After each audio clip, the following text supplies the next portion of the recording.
Señor nos ha entregado un tema para este día y el tema que nos ha entregado pues es un tema en el cual yo creo que por la forma, por la retórica que lo entrega, nos hace muy responsables de nosotros y de nuestras siguientes generaciones, comenzando pues por la generación que sigue de nosotros, que son nuestros descendientes.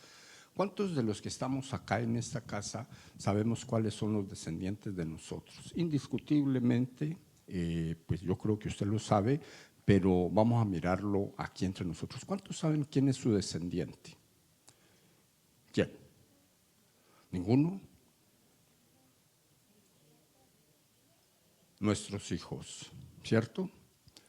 ¿Y cuántos saben que Dios habla de que nosotros como padres somos responsables del futuro de nuestros hijos?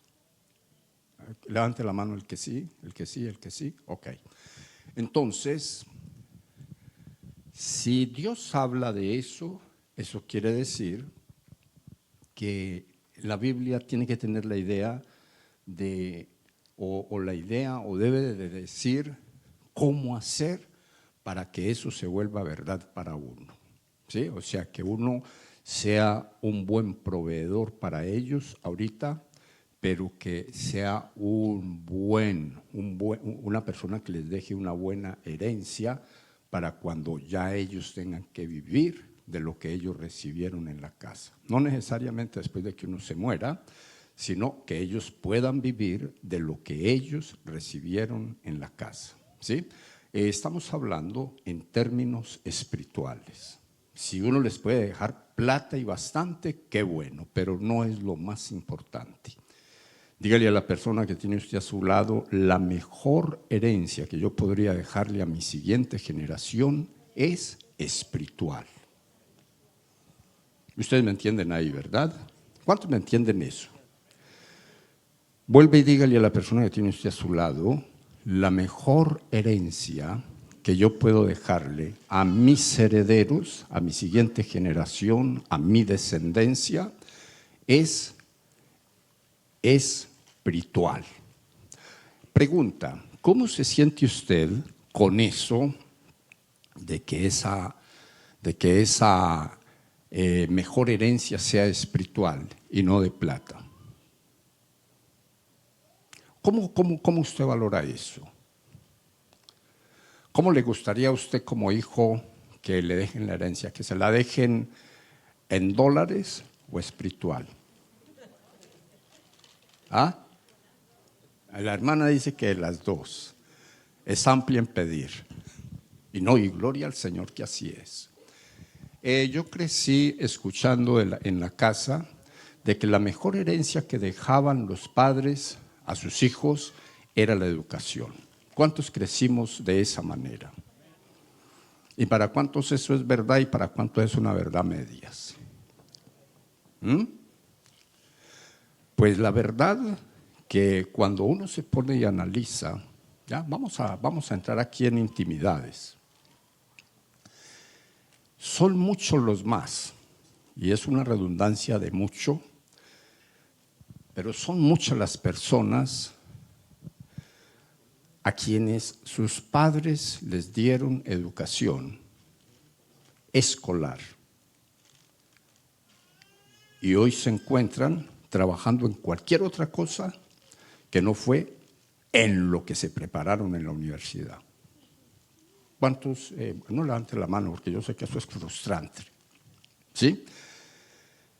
Cuando nosotros hablamos de educación y nos quedamos solamente en la preparación humana, entonces no es lo mejor que nos pudieron haber dejado nuestros padres. Cuando nosotros hablamos de educación y la volvemos espiritual, entonces sí es lo mejor que nos pudieron haber dejado nuestros padres. ¿Por qué? Porque si nosotros somos alguna carrera, ¿sí? Si nosotros somos alguna profesión aprendida como consecuencia del esfuerzo de nuestros padres, del esfuerzo financiero de ellos, y no nos encontramos trabajando en esa carrera, entonces nuestros padres no nos dejaron una buena herencia, ¿sí? Pero si nosotros fuimos educados espiritualmente para seguir al Dios que nuestros padres seguían en su momento, entonces sí nos dejaron una buena herencia. Se los voy a poner de la siguiente manera. Nosotros tenemos hoy un título que dice, todo depende ¿de quién? Dígale a la persona que tiene usted a su lado ese título mirándole a los ojos.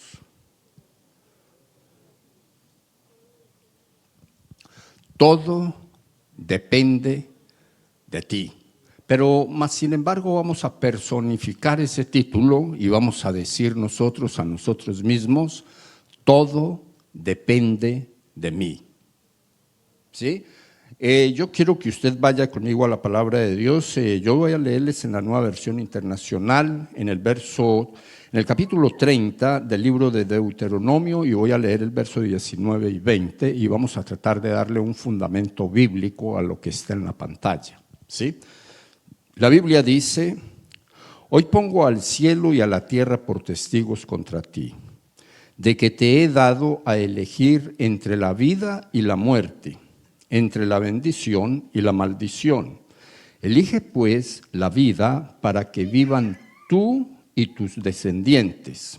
Ama al Señor tu Dios, obedécelo y sé fiel a Él, porque de Él depende tu vida. Y por Él vivirás mucho tiempo en el territorio que juró dar a tus antepasados, Abraham, Isaac y Jacob. ¿Sí? O sea, yo creo que esta palabra le da un muy buen fundamento o una muy buena base a esto que dice en la pantalla. Todo depende de nosotros, todo depende de ti. ¿Por qué? Porque cuando nosotros estudiamos estos dos versos bíblicos vamos a encontrar lo siguiente. Este libro de Deuteronomio, el Señor a través del Espíritu Santo y por inspiración de Él, lo colocó en el corazón de Moisés para que se lo entregara a una generación que no había tenido la oportunidad, porque no existía todavía, de escuchar los mandamientos que Dios había dado en el Sinaí. Entonces, esta generación es la generación, o sea, los que están escuchando esa palabra es la generación que había nacido en el desierto, ¿sí? Eran los herederos de las personas que habían salido de Egipto, que habían vivido en Gosén, en la esclavitud, bajo el yugo faraónico y bajo el yugo de los egipcios, ¿sí? Entonces, esos que habían salido, dice la palabra de Dios, que los más quedaron postrados en el desierto porque no hicieron lo que Moisés está diciendo en esta palabra. Ellos lo habían escuchado porque ellos escucharon los mandamientos de boca de Moisés desde el mismo momento en que esos mandamientos fueron entregados a Moisés. Desde ese mismo momento ellos los escucharon. O sea, Moisés, aparte de los mandamientos que nosotros conocemos, así como de primera mano, o sea, de los 10 mandamientos, les entregó 603 mandamientos más y se hizo un compendio de 613 mandamientos, la ley de Dios y los mandamientos de Moisés. O sea, esto que Moisés está diciendo acá a esta generación que había nacido en el desierto, los padres de ellos lo habían escuchado. Mas, sin embargo, aunque esos padres de esta generación habían escuchado esto, cuando salieron de Egipto salieron con toda, ¿sí? Salieron con toda porque ellos iban a poseer una tierra que fluía leche y miel, o por lo menos eso fue lo que Moisés les dijo, y eso fue lo que Moisés les dijo porque eso fue lo que Dios le dijo a Moisés, ¿sí? Los voy a llevar a un sitio absolutamente espectacular. Ellos ni ustedes lo conocen, pero ustedes se van a dar cuenta cuán benévolo soy yo con la gente que me obedece. Ellos salieron con esas palabras de Gosén en Egipto y se fueron rumbo a la tierra prometida. ¿Ya? Yo creo que todos ustedes, o por lo menos la mayoría, conocen la historia, y es de que cuando ellos empezaron a avanzar hacia la promesa, hacia la bendición que Dios estaba hablando, la cosa se les enredó, Se les enredó lo suficiente como para que ellos dijeran, estábamos mejor en Egipto, ¿sí? Nos acordamos de esas ollas de comida, de esas ollas de sopa, de sancocho, así como usted le diga, ¿sí? Nos acordamos de eso, cómo olía de bueno, cómo estaban esas ollas llenas de carne, de cebollas y de vegetales y de cuánta cosa se le echa a una sopa, ¿sí? O sea, esto que le estoy diciendo yo lo dice la Biblia en términos muy parecidos, ¿sí? Mas, sin embargo, ellos caminando hacia la tierra prometida iban con todas esas cosas que ellos habían dejado atrás. Pues mire usted que dice la Biblia que Dios los escuchó. Y cuando Dios los escuchó, y los escuchó renegando en contra de Dios, en contra de su líder, inmediatamente dijo o dio un decreto y dijo, esta gente no va a heredar la tierra prometida. Es mucho para ellos, ¿sí? No la van a heredar. Y definitivamente en la medida que uno avanza mucho en la Biblia, uno encuentra que no la heredaron. Dice la palabra de Dios en el libro de 2 de Corintios capítulo 10, que los más que salieron de Egipto rumbo a la tierra prometida, guiados por Moisés, dice la Biblia que los más quedaron postrados en el desierto. En el libro de Números encontramos nosotros que los más de ellos murieron porque para Dios no fueron hallados dignos de recibir o de que se cumpliese la promesa en ellos, la promesa que Dios mismo había hecho a sus antepasados de que iban a heredar la tierra prometida, tierra que fluía leche y miel, ¿sí? En ese contexto, en donde nosotros vemos, y cuando tenga usted la oportunidad, léase el libro de Números, entonces usted encuentra que los más efectivamente murieron allí, porque de estas personas, que eran muchísimos cientos de miles que salieron de Egipto, de todas esas personas que salieron de allí, ¿sí? Entonces nosotros encontramos que solamente fueron hallados fieles, obedientes y comprometidos con Dios. ¿Cuántas personas? Alguien que me ayude a recordar. 2 personas. ¿Cómo se llamaban? Caleb y el otro, Josué. Fueron los únicos que fueron hallados fieles para llegar hasta el final de la promesa, o sea, hasta el sitio donde Dios había prometido. Cuando ellos, que son las personas que llegan, entonces ellos disfrutan todo lo que Dios había dicho en el momento de la partida de Gosén, allá en Egipto. Pero centrémonos un poquito en el texto para de pronto no resultar hablando mucho y de nada. Cuando miramos esta palabra, entonces nosotros encontramos algo interesante en ella. ¿Sí? Y interesante, pues digamos, para nosotros en este momento. Moisés reúne al pueblo, él ya está de salida. Moisés ya sabe que él no va a entrar a la tierra prometida. Moisés ya ha recibido una sanción de parte de Dios de que él no es quien va a repartir la tierra prometida, porque había hecho cosas que no debió haber hecho y las hizo por presión del mismo pueblo. Mire usted a dónde puede llevar el pueblo a un líder, ¿sí? Moisés ya lo tenía claro, pero más sin embargo tenía en su espíritu, colocado por Dios, la responsabilidad de compartir a ellos lo que Dios le había entregado y que era el único que lo sabía compartir como Dios sabía que tenía que ser compartido. Número 1, para que ellos lo entendieran. Número 2, para que ellos lo pudiesen poner en práctica. Y número 3, para que entonces Dios pudiese verlos a ellos como las personas dignas para recibir lo que Dios había prometido desde los tiempos de Abraham.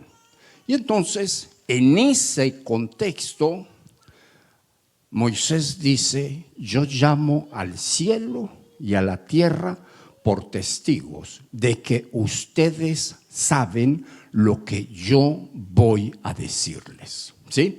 Y mire usted que cuando uno se pone y mira eso, Eso está dentro de las figuras retóricas que llegan exagerando una verdad, pero que exageran la verdad para mostrar la realidad de esa verdad, ¿sí? Cuando Moisés dice que coloca a los cielos y a la tierra por testigos, ¿qué se imagina usted que está diciendo Dios? Pues yo voy a tratar de ayudarle a entender a usted lo que yo he entendido. ¿Cuántos saben que Dios está por todas partes? ¿Todos? Que Dios está en todas partes. O sea, Moisés les está diciendo, yo voy a dar un mensaje que si usted de aquí a mañana se encuentra en alguna situación en donde la bendición le sea quitada, usted no pueda decir, yo no sabía que había que hacer de esa manera. ¿Cuántos me entienden eso? O sea, usted no va a tener en dónde tratar de esconder la ignorancia, no va a tener en dónde tratar de esconder la enseñanza, porque yo coloco todo, absolutamente todo lo que hay en los cielos y todo lo que hay en la tierra como testigo de que ustedes lo van a saber. Mire usted qué clase de situación nos entrega a nosotros este título. Todo depende de ti. ¿Sí? Hoy yo pongo la vida para que vivan y la muerte para que mueran, básicamente es lo que quiere decir eso, la bendición para que sean benditos y la maldición para que por incumplir el mandato de Dios entonces no sean benditos. ¿Sí? Cuando Moisés entrega esa palabra, me llama la atención, como lo dice la Nueva Traducción Viviente, en donde en ella habla de bendiciones y de maldiciones, ¿sí? Aquí habla de una manera singular, en la versión que hemos leído, pero en la otra habla de maldiciones y de bendiciones. Al mirar esta palabra nosotros tendríamos que ponernos, yo creo que muy contentos. ¿Sabe por qué? Porque qué bueno uno saber las cosas, qué bueno uno estar entre las personas que son libres de las ataduras que de pronto consiguieron nuestros antepasados por sus desobediencias, por sus ignorancias o por lo que sea, ¿sí?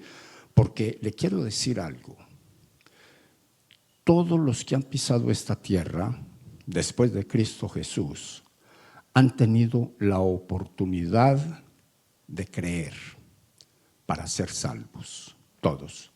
O sea, eso es lo que uno ve en la Biblia. Pero sabemos que los más no han querido escuchar, que los más no han querido someterse a la palabra de Dios, que los más han querido vivir sus vidas lejos de Dios, aunque de pronto estén bajo la cobertura o bajo una de las coberturas de Dios. Muchas veces eso pasa y consecuente a eso, mucha gente queda postrada en el desierto como consecuencia de escuchar la palabra y no ponerla por obra. Mire que esta palabra dice: yo pongo al cielo y a la tierra por testigos contra ti, de que te he dado a elegir entre la vida y la muerte, entre la bendición y la maldición. Elige pues la vida para que vivan tú y tus descendientes. Punto y seguido. Ama al Señor tu Dios. O sea, ¿qué hay que hacer para que nosotros podamos vivir en la bendición que Dios propone en la Escritura? Y no solamente nosotros, sino nuestros herederos. Entonces, aquí dice qué es lo que hay que hacer. Tenemos que amar al Señor, nuestro Dios, 1. 2, tenemos que obedecerlo. Y 3, tenemos que serle fiel. Esta palabra fiel habla de compromiso, ¿sí? Y yo creo que si usted la lee en otra de las versiones, compromiso será la que reemplace esta palabra fidelidad, ¿Sí?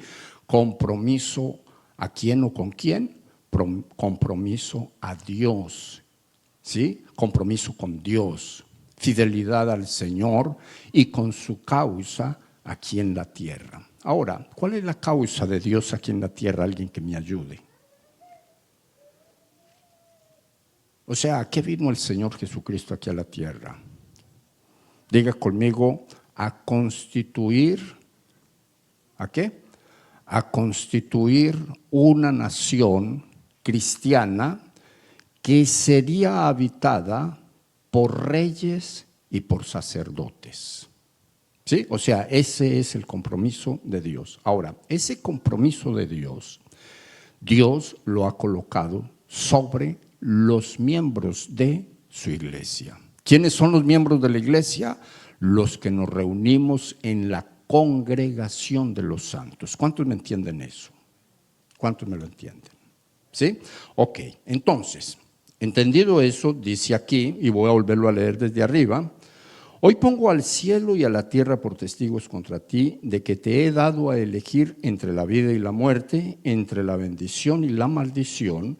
Elige pues la vida para que vivan tú y tus descendientes. Ama al Señor tu Dios, obedécelo y sé fiel a Él, porque de Él depende tu vida. Ahora la pregunta sería, ¿nosotros estamos entre los que creen que de Dios depende la vida de nosotros? O sea, ¿nosotros estamos en esta tierra porque somos bien buenos, porque somos cristianos o porque dependemos de Dios? Dígale a la persona que tiene a su lado, ni lo dude, porque dependemos de Dios. Eso ni lo dude para responderlo, porque dependemos de Dios y como dependemos de Él, lo amamos, le obedecemos y estamos comprometidos con Él. ¿Sí? Entonces, ama al Señor tu Dios, obedécelo y sé fiel a Él, porque de Él depende tu vida y por Él vivirás mucho tiempo en el territorio que juró dar a tus antepasados, Abraham, Isaac y Jacob. Hablemos de ese territorio. Para ellos allá era la tierra prometida. Para nosotros aquí no deja de ser distinto, lo único es que se dice diferente. El territorio de Dios hoy, aquí en la tierra, ¿cómo se cree? ¿Cómo podríamos llamar ese territorio? ¿Cómo cree usted que podríamos llamar el territorio aquí abajo?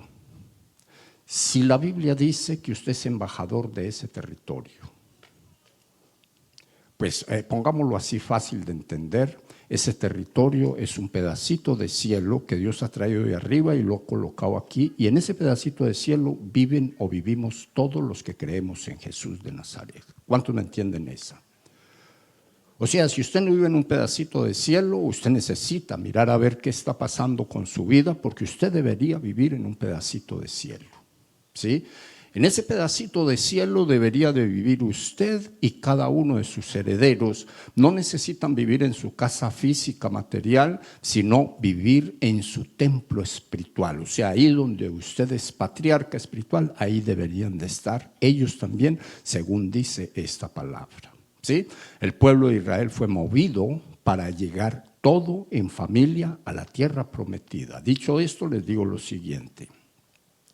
El plan de Dios es que usted y yo, como personas que ya estamos, entre los que estamos dejando herederos, entre los que estamos dejando una herencia, el plan de Dios es que usted esté en la tierra que Dios ha prometido aquí abajo, porque luego vamos para la Nueva Jerusalén, pero aquí abajo tenemos que disfrutarnos lo que dice la Biblia. Entonces debemos de estar en el pedacito de cielo que Dios ha constituido para nosotros. Si ese no es el caso suyo, usted necesita pedirle al Dios Todopoderoso, al Dios que tiene el poder, de que remueva la maldición que puede estar operando en contra del fruto de su vientre. Si usted me entendió eso, diga amén o diga ay, según le corresponda.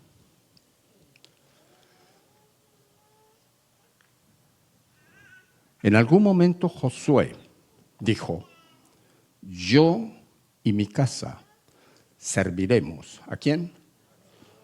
Al Señor. Si Josué dijo eso en algún momento y quedó registrado para que nosotros también lo digamos. Pero al decirlo, le coloquemos valor agregado a esas palabras.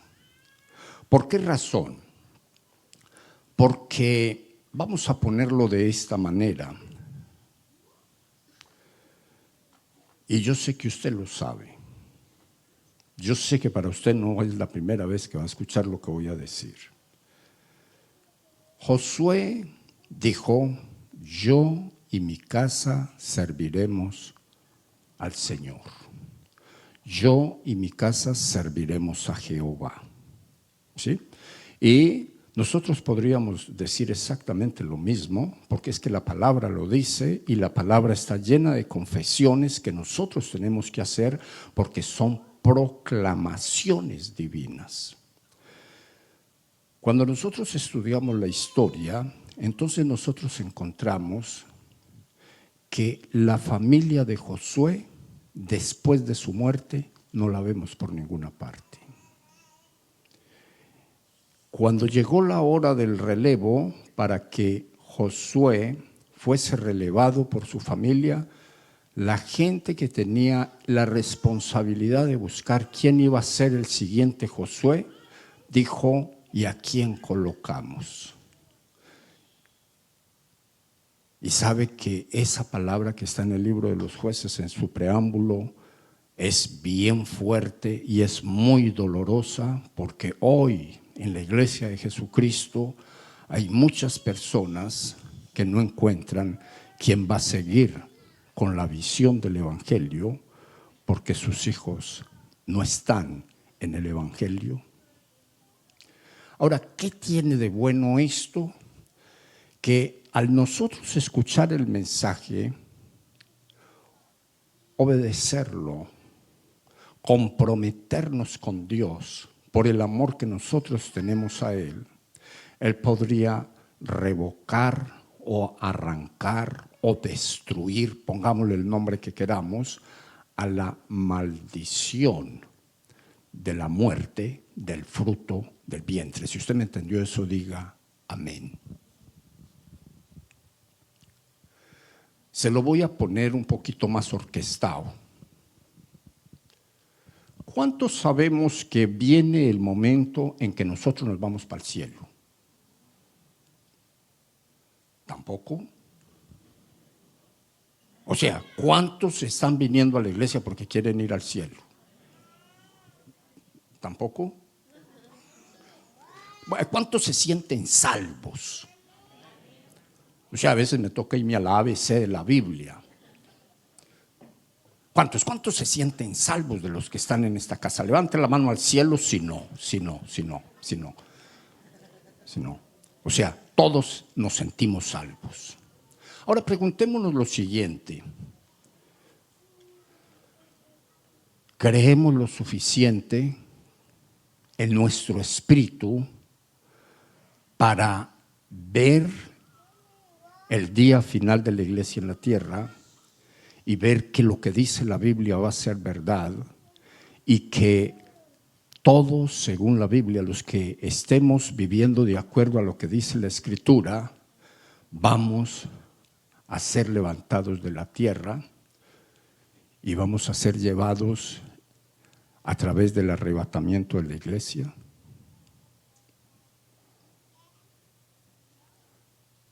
Yo creo que usé mucha teología para decirles que, y por eso pues ni un amén, porque yo creo que ustedes sí creen. ¿Usted cree que en algún momento la iglesia va a ser quitada de la tierra y va a ser llevada al cielo? ¿Sí?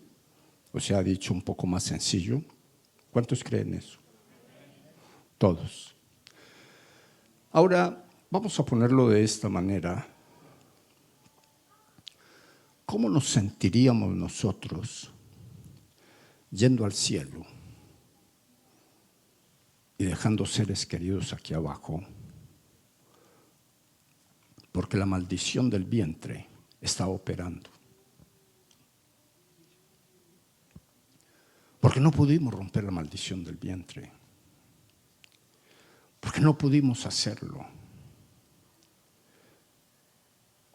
Yo no quiero que usted se me vaya a poner triste ni se me vaya de este santuario confundido. No confundido por la enseñanza, porque creo que la va a entender, sino confundido porque qué miedo que mañana venga Cristo y se me queden los hijos. Qué miedo que mañana venga Cristo y se me quede la esposa.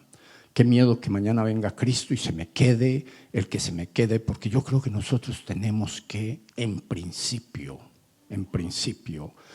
hacer todo lo que tengamos que hacer espiritualmente para que nuestros hijos, nuestra familia de primer grado, no se nos pierda, no se nos vaya a quedar. Yo pongo, dijo Moisés, a los cielos y a la tierra, ¿sí?, como testigos de que les estoy planteando la vida para que vivan. Pero para plantear la vida para que vivan, no puedo dejar de hablar de la muerte. Que la bendición existe para el pueblo de Dios, pero para hablar de la bendición no puedo dejar de hablar de la maldición, porque la maldición también existe. La Biblia, dicho por el mismo Moisés al mismo pueblo, a la gente que estaba recibiendo la repetición de la ley, en el capítulo 28 del libro de Deuteronomio, les dijo: si ustedes escuchan los mandamientos, si ustedes escuchan los preceptos, si ustedes escuchan los estatutos y los ponen por obra, yo los voy a sacar del anonimato y los voy a exhibir ante toda la gente como mis hijos, como mi pueblo. Y estas bendiciones los van a alcanzar a ustedes. Ustedes van a ser benditos donde quiera que estén. Ustedes van a ser benditos en la ciudad y van a ser benditos en el campo. Ustedes van a ser benditos en todas las maneras. El fruto del vientre de ustedes va a ser bendito. Y sigue diciendo muchas otras bendiciones que las vamos a tratar en la siguiente parte de esta enseñanza. Pero también dice en el capítulo 28, verso 16: pero acontecerá que el que oiga esta palabra y no la ponga por obra, todas estas maldiciones los alcanzarán. Su familia no servirá para nada. Su familia lo hará sufrir. No tendrá derecho a la riqueza. No tendrá derecho a vivir bien en ninguna parte. Vivirá mal en el campo y vivirá mal en la ciudad. O sea, eso es terrible. Esta palabra que hemos leído hoy dice: todo depende de nosotros. ¿A cuánto nos gusta vivir bueno? Ni levante la mano, porque yo sé que a todos. Y leer y vivir bueno está separado de cumplir con lo que la palabra de Dios dice. Nosotros cumplimos lo que la palabra de Dios dice y vivimos bueno. ¿Estamos claros? ¿Cuántos estamos claros? Cuando nosotros nos movemos de este texto, que ya le dije, un siguiente mensaje que tiene que ver con esto, yo se los voy a dar. Pero hoy vamos a irnos para que el mensaje quede claro en el espíritu de ustedes.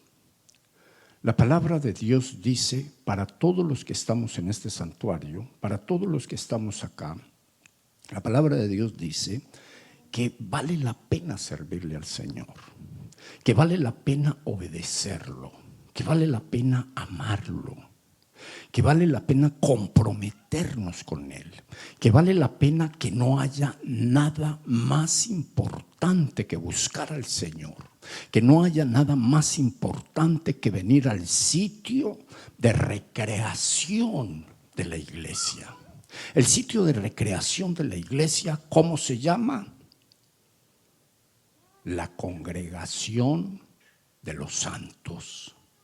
Ese es el sitio de recreación. A veces a uno le hablan de recreación y uno piensa en cualquier cosa. Sí, piensa en ir a jugar, piensa en ir al parque, piensa en ir a la playa, todo eso. Nada de eso es malo, pero cuando hablamos de recreación en la Biblia, estamos hablando de que Dios recrea nuestro espíritu con o a través de su palabra. Que Dios recrea nuestro ánimo con o a través de su palabra. Y ahora la pregunta sería, ¿nosotros necesitamos ser recreados? Y si la respuesta es sí, ¿cada cuánto? ¿Cada cuánto necesitaríamos ser recreados para estar bien en la posición que Dios puede vernos para bendecirnos, para mostrarnos? La hermana dijo que todos los días. ¿Cuántos dan más? Yo creo como la hermana, todos los días, pero le añado valor agregado al asunto, a todo instante. Necesitamos ser recreados. ¿Necesitamos la recreación de afuera? Sí. Todo con balance. Miremos nosotros una realidad en esta palabra. La palabra de Dios dice en el libro de Romanos, capítulo 8, verso 28. Y para los que aman a Dios, lo mismo que dice en Deuteronomio, capítulo 30, verso 19 y 20. Para los que aman a Dios, diga conmigo, todas las cosas le ayudan para bien. Esto es para los que son llamados en acuerdo al propósito de Dios. Ahora, ¿cuál es el propósito de Dios? Ayúdenme. El propósito de Dios es bendecirnos. Dios no maldice. ¿Quién se maldice? Uno mismo. ¿Cómo y por qué? Cuando uno no hace lo que la palabra de Dios dice que se debe de hacer para estar bendecido.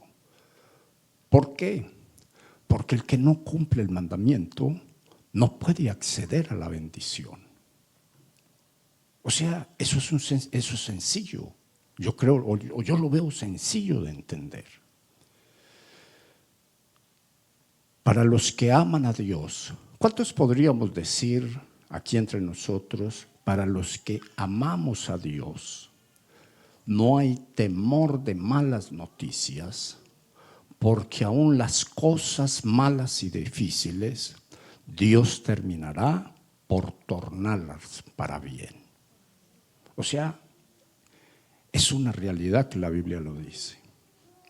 En el libro de Eclesiastés, en el capítulo 2, verso 26, la Escritura dice que los que aman a Dios, o sea que son del agrado de Dios, que es una forma de decirlo, los que son del agrado de Dios, los que agradan a Dios, los que aman a Dios, Dios les da sabiduría y les da inteligencia. Mire usted, ¿sí? Yo estoy entre las personas que creen que cuando se trata de desarrollar la vida en esta tierra, esos dos regalos de Dios, la sabiduría y la inteligencia, son vitales, son absolutamente importantes, porque cuando uno trabaja la vida o trabaja en la vida, agarrado de estos dos espíritus que según la Biblia son espíritus de Dios, según lo que dice en el libro de Isaías, cuando uno trabaja agarrado de estos dos espíritus, o sea que eso está metido en uno porque es del agrado de Dios y es del agrado de Dios porque ha sido encontrado por Él como la persona que le ama, como la persona que le obedece, como la persona que está comprometida con sus cosas aquí en la tierra, o sea, con las cosas de Dios aquí en la tierra. Entonces Dios le da sabiduría y le da ciencia y le da inteligencia para que se desarrolle en esta tierra, pero no es lo que es mejor, porque es una añadidura a la obediencia, a la búsqueda y al compromiso.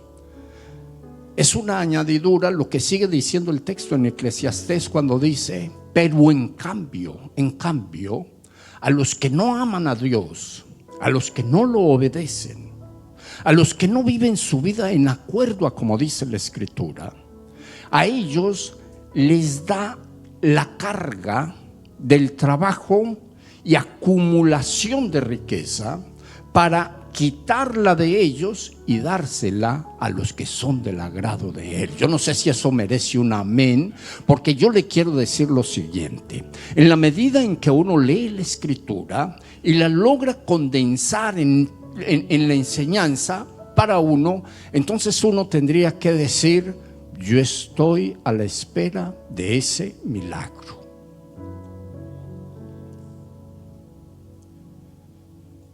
¿De cuál milagro?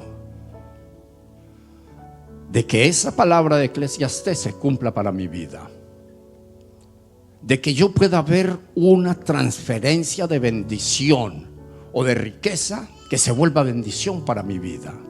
¿Y por qué la debería esperar? Porque la Biblia lo dice. Si usted es hallado, si yo soy hallado, si nosotros somos hallados entre las personas que amamos a Dios, que obedecemos a su palabra, que nos comprometemos con su causa aquí en la tierra, entonces eso quiere decir que estamos entre las personas que Dios está mirando para en cualquier momento entregarle una bendición que esa persona no estaba esperando. Y ¿sabe una cosa? Según la Biblia, esa bendición deja o pasa del plano espiritual al plano material. Miremoslo como lo dice.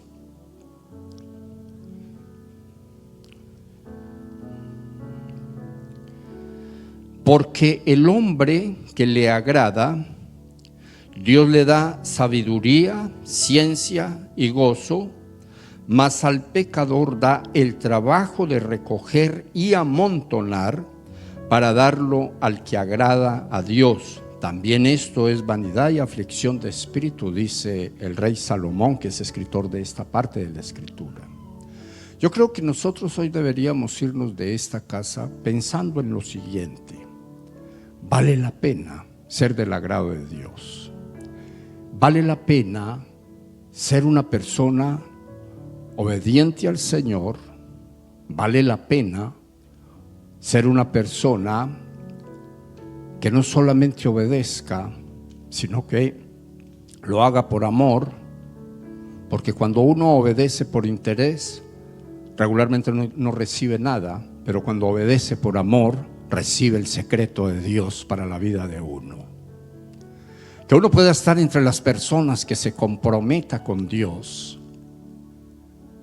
y haciendo eso, entonces comenzar a esperar las promesas que Dios tiene para uno en esta tierra prometida donde uno está, y comenzar a ver a nuestra familia llegar al Señor.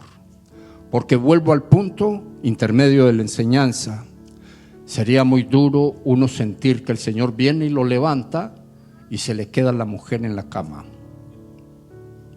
Sería muy duro uno salir con la señora de la mano y ver que los hijos se le quedan.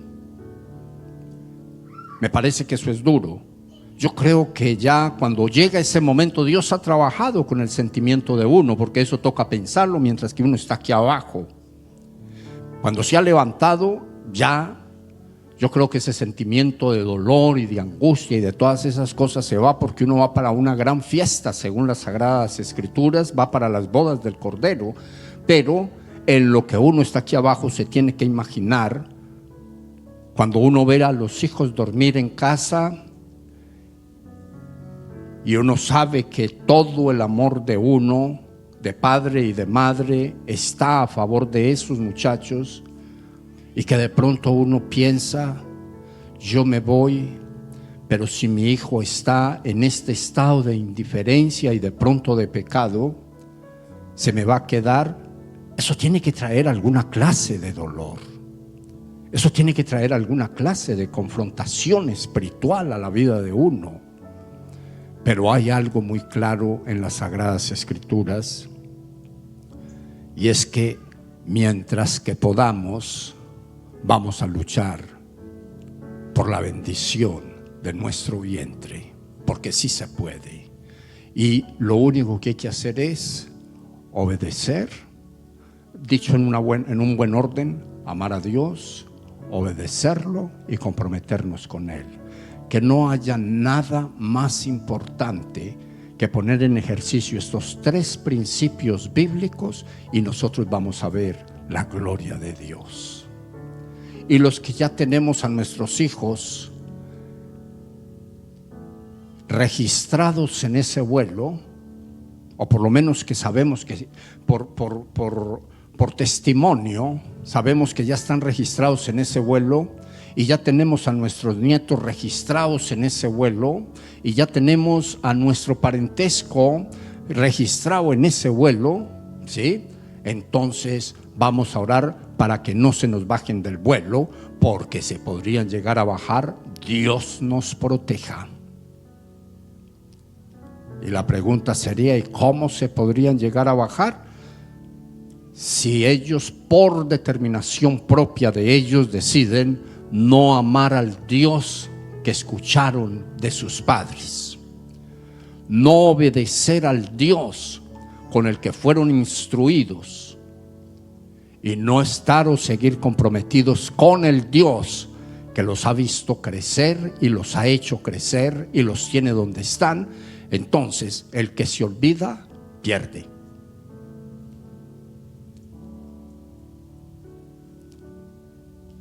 Concluyo diciendo que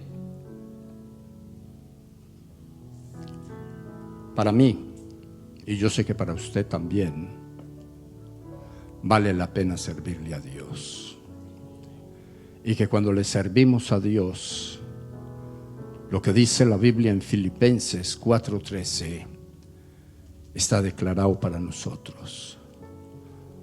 Todo, aún los imposibles, todo, aún lo que parece que no cambia, todo, aún lo que parece que no es para nosotros, lo podemos en Cristo Jesús, porque Cristo Jesús es nuestra fortaleza.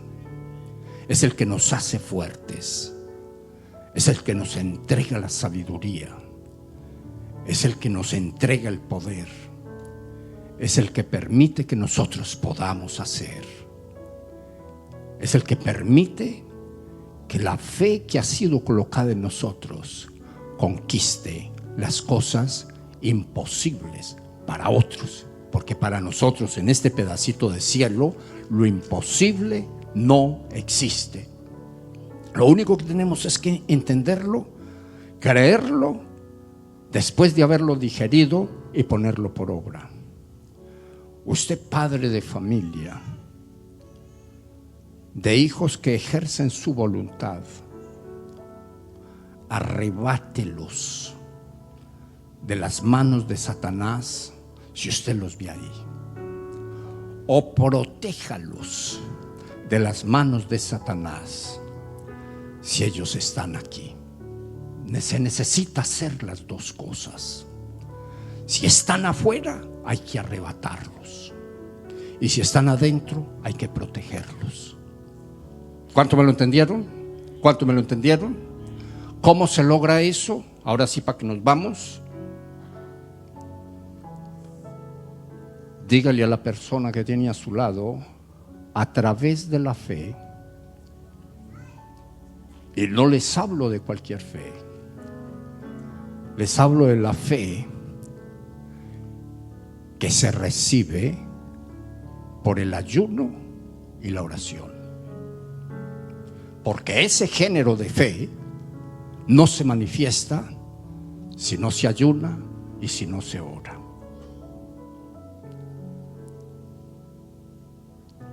Al menos eso es lo que dice la Biblia.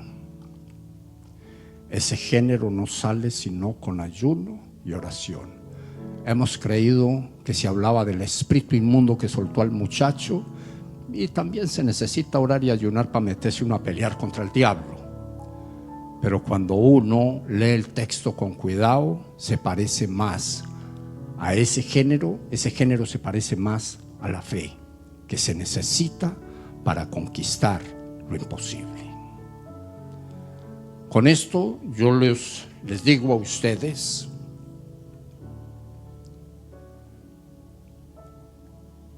busquen un día de ayuno en la semana, un ratico de ayuno en la semana, mediodía. Oren. Y ustedes se van a dar cuenta que su familia también va para el cielo. Y ustedes se van a dar cuenta que lo que dice la Biblia es verdad. Porque cuando nosotros abrazamos del mensaje, la parte del mensaje que bendice, y hacemos lo que tenemos que hacer para que la bendición venga a nosotros y permanezca en nosotros, nos vamos a dar cuenta de algo bien interesante. Y se lo dejo para que lo busque, porque con eso vamos a hacer la segunda parte de este mensaje. Job decía: recuerdo aquellos tiempos en cuando la bendición del que se iba a perder venía a mi vida. Y sabe una cosa, eso es para usted, eso es para mí, eso es para la iglesia de Jesucristo. La bendición del que se iba a perder venía a mí. Dios hoy quiere decirnos a nosotros: lo voy a meter en un espacio que usted no conoce. Lo voy a colocar con una idea que es nueva para usted, en donde usted va a comenzar a esperar en Dios lo que Dios tiene para usted en manos de otro. Coloquémonos en pie. Levante su mano al cielo y dígale: Señor, yo te pido que esta palabra halle cabida en mi espíritu, para que pueda producir el fruto que tú tienes predeterminado para mi vida a través de esta palabra. Dígale: Señor, yo te pido en este momento, porque todo aquello que haya sido lanzado en contra de mi vida para traer alguna clase de ruina espiritual o material, hoy sea corregido por el poder de tu santa palabra, por el poder de tu Santo Espíritu. Coloque la herencia de su vientre en las manos del Dios Todopoderoso. Coloque a sus hijos, coloque a sus nietos. Extienda el manto sobre ellos, el manto de salvación que está sobre usted, extiéndalo sobre ellos. El manto de prosperidad que está sobre usted, extiéndalo sobre ellos.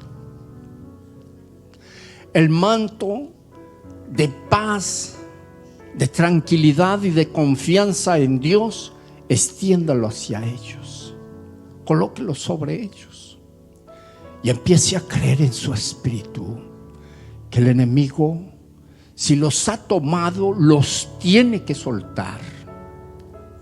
Los tiene que soltar. Y si no los ha tocado, pídale a Dios que los haga invisibles ante los ojos del mal. Que la gloria de Dios se manifieste. La oración no tiene que ser tan larga, pero tiene que ser con palabras que desaten el poder de Dios para atraerlos o para protegerlos. Es nuestra responsabilidad. Y nunca olvidemos algo: estemos preparados o no, el futuro viene. Independientemente de que estemos preparados para hacer frente a lo que viene, viene. Y viene para nosotros, y viene en contra de los nuestros, o viene a favor de los nuestros. Por eso dígale: Señor, te doy gracias, bendigo, glorifico, exalto tu nombre. Amén y amén.